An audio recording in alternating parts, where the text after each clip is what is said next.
Hello, good morning. SB की earning classes में आप सभी का स्वागत है।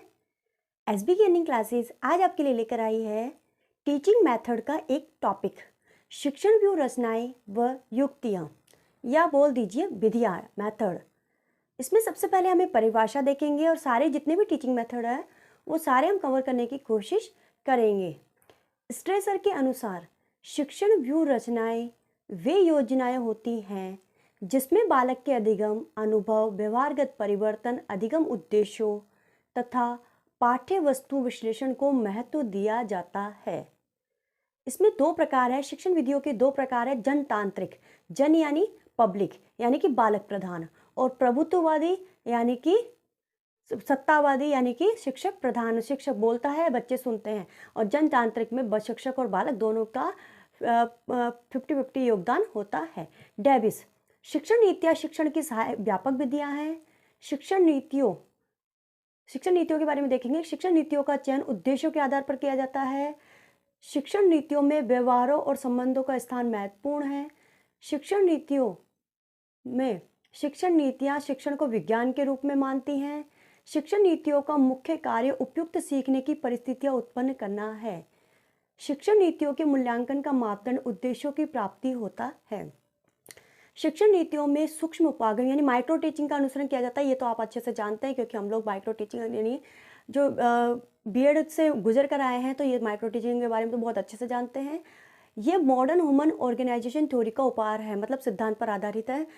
आधुनिक जो हमारी मानव जो संस्था है उसके उस थ्योरी पर आधारित है। तो चलिए आगे चलते हैं और देखते हैं शिक्षण व्यू रचनाएं व युक्तियाँ या विधियाँ। शिक्षण विधियाँ, पहले शिक्षण नीतियाँ देख ली यानी टीचिंग स्ट्रेटेजी देख ली। शिक्षण विधियाँ टीचिंग मेथड। शिक्षण विधियों के चयन में पाठ्य पुस्तक की प्रकृति पर ध्यान दिया जाता है, यानी बुक्स को बच्चों के स्टैंडर्ड, बच्चों की मानसिकता के आधार पर बनाया जाता है। इनमें पाठ्य पुस्तक तथा उसका प्रस्तुतिकरण महत्वपूर्ण माना जाता है। शिक्षण विधियाँ शिक्षण को कला के रूप में मानती है। शिक्षण विधियों का मुख्य कार्य पाठ के प्रस्तुतिकरण को अधिक प्रभावशाली बनाना होता है। इससे आपसे अच्छा कोई नहीं जान सकता इस काम को कि टीचिंग मेथड यूज ही क्यों किया जाता है, ताकि ढंग से बच्चे को उस चैप्टर को, उस कंसेप्ट को ढंग से समझाया जा सके। किस तरीके से बच्चे की मानसिकता को सुदृढ़ किया जा सकता है, किस तरीके से उसे बहुत अच्छे से एक्सप्लेन किया जा सकता है किसी चीज़ को। शिक्षण विधियों के मूल्यांकन का मापदंड पाठ्य पुस्तक पर अधिकार प्राप्त करना होता है। इसमें स्थूल उपागम, स्थूल बोल दीजिए या फिर वो माइक्रो टीचिंग बोल दीजिए, को अपनाया जाता है। ये क्लासिकल ह्यूमन ऑर्गेनाइजेशन थ्योरी का उपहार है। और जो शिक्षण नीतियाँ थी वो मॉडर्न ह्यूमन ऑर्गेनाइजेशन थ्योरी का उपहार थी। जनतांत्रिक बोल दीजिए, लोकतांत्रिक बोल दीजिए, पब्लिक बोल दीजिए कि नीति जो पब्लिक नीतियाँ होती है की विशेषताएं क्या होती हैं। नीतियाँ पहले बात की थी हमने, ये बालक प्रधान होती हैं। शिक्षक का स्थान इसमें गौण होता है, मतलब इन्हें मनोवैज्ञानिक विधियाँ कहा जाता है।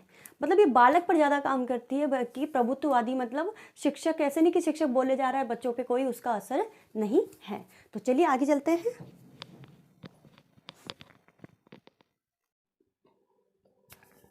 आगे चलते हैं प्रमुख लोकतांत्रिक विधियाँ। प्रमुख लोकतांत्रिक विधियाँ यानी कि जो पब्लिकली है, जो कि जनतांत्रिक है, यानी बालक प्रधान जो विधियाँ हैं, उसमें हम पहली विधि करेंगे प्रोजेक्ट बोल दीजिए, योजना बोल दीजिए, प्रायोजना बोल दीजिए, या मतलब एक प्रोजेक्ट को लेकर काम किया जाता है। इसमें बच्चों को डिवाइड कर दिया जाता है कि आपको ये करना, आपको ये करना, आपको ये करना। इसमें काफ़ी मतलब सभी का, बच्चों का और टीचर्स का, दोनों का क्या होता है, इसमें पार्टिसिपेशन होता है। प्रतिपादक कौन है प्रोजेक्ट मेथड के? जॉन डीबी के शिष्य, जॉन डीबी के शिष्य किलपैट्रिक ने क्या कहा है कि प्रोजेक्ट वह क्रिया है जिसमें पूर्ण संलग्नता के साथ सामाजिक वातावरण में लक्ष्य प्राप्त किया जाता है।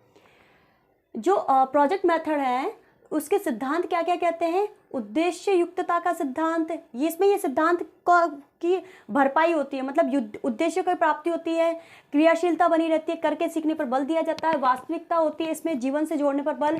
प्रोजेक्ट में यही सब होता है, मतलब प्रैक्टिकली किया जाता है। उपयोगिता का सिद्धांत इसमें वो होता है, साध्य होता है। स्वतंत्रता का सिद्धांत क्योंकि बात होती है इसमें, क्योंकि बच्चा अपने मन मस्तिष्क का भी थोड़ा सा इस्तेमाल करता है, इसमें एडिशन और सब्सट्रैक्शन करके वो अपने प्रोजेक्ट को कंप्लीट करने की कोशिश करता है।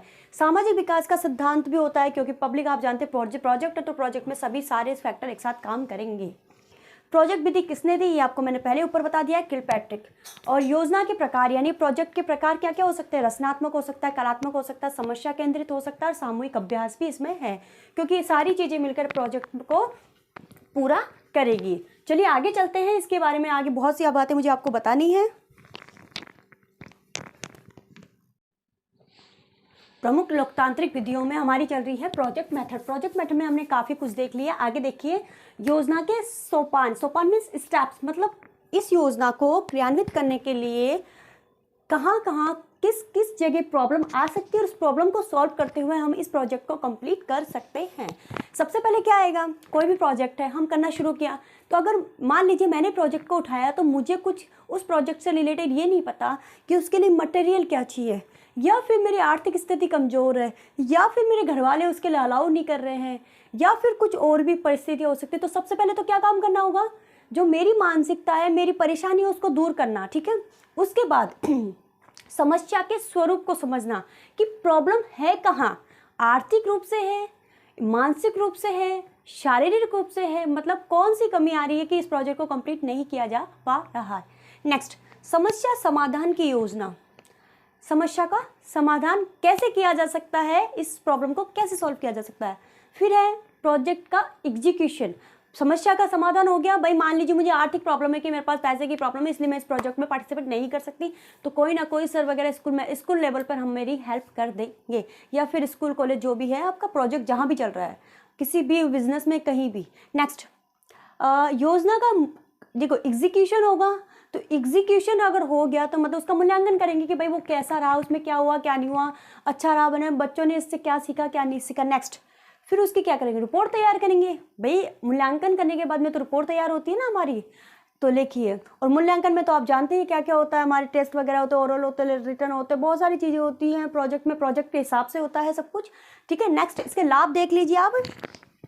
करके सीखना या अनुभव करके सीखना, स्वतंत्र रूप से सीखना सामाजिक गुणों के विकास में उपयोगी है, विषयों के समन्वित ज्ञान में उपयोगी है। दोष, विषय का क्रमबद्ध नहीं होना, ठीक है। प्रोजेक्ट में क्या होता है, किसी एक प्रोजेक्ट को उठा लिया, विषय जो है कोई टॉपिक है वो पूरा पूरा नहीं होता, किसी एक पर्टिकुलर पॉइंट को उठाकर उसके ऊपर काम किया जाता है। उच्च कक्षा में उपयोगी नहीं है ये बताऊँ, छोटे बच्चों के लिए उपयोगी है कि मान लीजिए उनको क्या सिखाना है, कलर सिखाने, तो कहाँ जाएंगे, या उनको गार्डन लेकर जाएंगे क्योंकि वहाँ पे अलग अलग कलर के क्या होते हैं, फ्लावर होते हैं, या फिर उनको कहाँ लेकर जाएंगे, अगर उनको पानी वगैरह या फिर नौका वगैरह दिखानी है तो उनको घुमाने लेकर जाएंगे, या फिर उनको पौधे लगाने सिखाना है तो उनको क्या करेंगे, मिट्टी, एक पौधे का है टॉपिक, पौधा उठाया, मिट्टी, उसमें कितना गड्ढा खोदना है, कितनी उसमें मिट्टी डालनी, कितना उसमें पानी डालना है, जड़ें कितनी नीचे जानी चाहिए, ये सारी चीज़ें वो उनको छोटे छोटे बच्चों को सिखाई जाएगी, बड़ी कक्षा में उपयोगी नहीं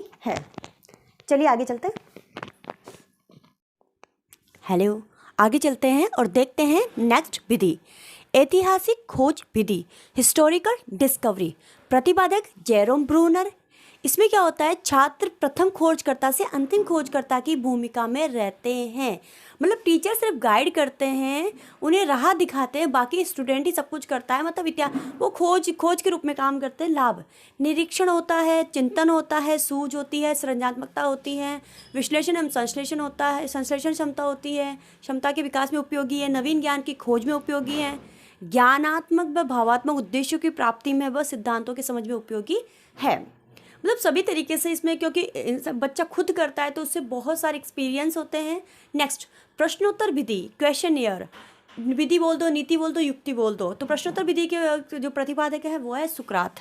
ये मनोवैज्ञानिक सिद्धांत पर आधारित है, छात्र सक्रिय रहते हैं, प्रशिक्षण संस्था में वह छोटे बच्चों के लिए उपयोगी है, विचार व चिंतन शक्ति का विकास करती है, प्रमुख रूप में औपचारिक व सामान्य प्रश्नोत्तर के रूप में होती है। सीमाएं, यांत्रिकता व निरक्षता युक्त है, उच्च कक्षा में उपयोगी नहीं है, मैंने ऊपर ही बता दिया कि ये ट्रेनिंग सेंटर में और छोटे बच्चों के लिए उपयोगी है, ठीक है।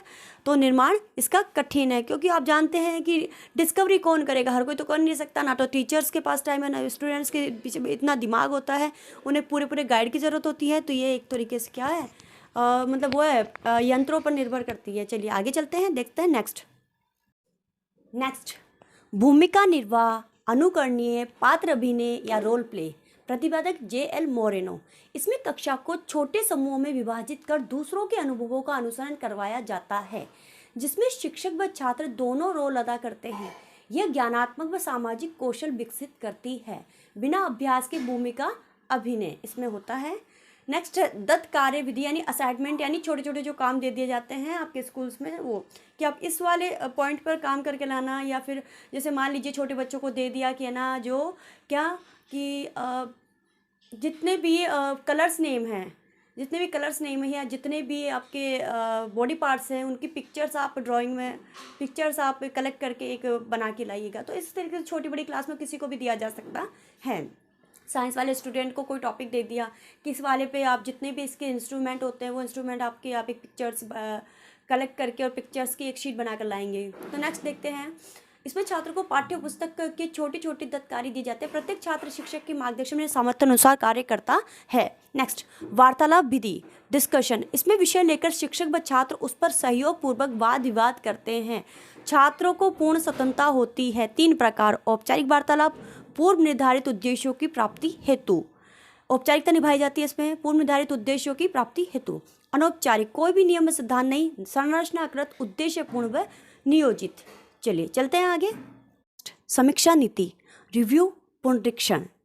समीक्षा नीति में क्या होता है, इसमें शिक्षक तैयार पाठ का पुनः प्रमुख बिंदुओं पर विचार करता है। वह जानने का प्रयास करता है कि कौन सा टॉपिक छात्रों के लिए अधिक उपयोगी है, शिक्षण में क्या दोष है, कैसे सुधार किया जा सकता है।